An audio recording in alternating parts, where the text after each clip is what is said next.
Hey everyone, it's Dr. Nick Joyce again with the Learning to Let Go series. And today I want to actually talk about a brief overview of what the Learning to Let Go process looks like.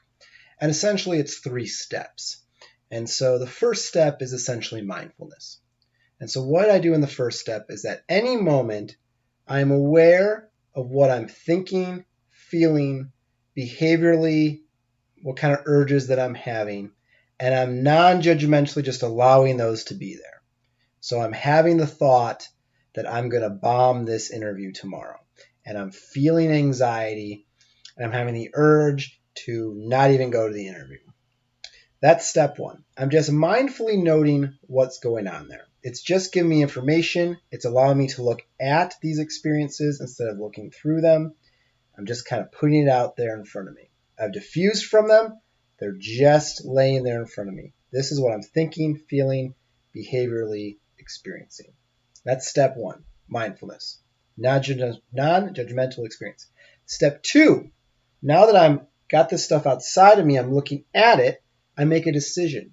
Is it useful or helpful or not? Notice I'm not saying, is this thought or feeling or urge good or bad? Thoughts and feelings and urges are neither good nor bad. They are either helpful or not helpful. And that depends entirely on the context, which gets us to step 3. If it's useful, that means I have to do something about it. If it's not useful, I have to let go of it. And inherently, in any issue, any point in my life, I have 2 options. I can change something, I can do something about it, or I can let go of it.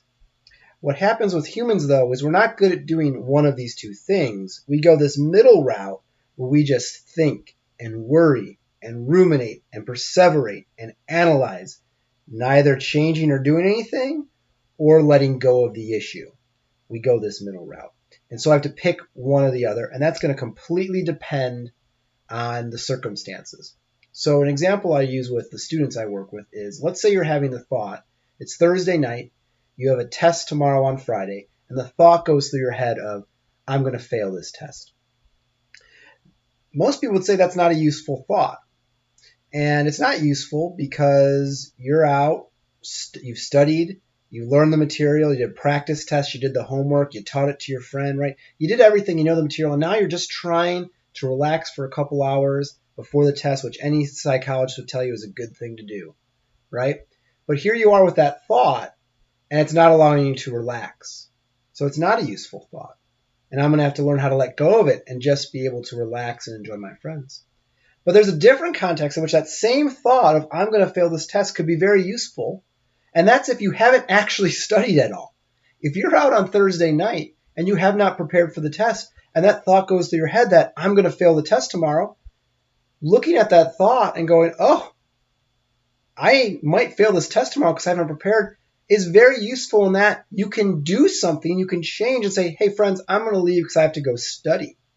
It actually reminded you of something that's very important that you need to go do. And so that same thought of I'm going to bomb the test is either useful or not useful depending on the context in which it comes up. The problem with humans is we have no control over whether or not we have that thought in the first place. Our minds give it to us totally out of our control. And even though we have no control over having the thought, we do have control over what we do with the thought when we're able to mindfully notice it and realize it's there. And that's the learning to let go process that I just mentioned. Mindfully notice it, decide if it's useful or not.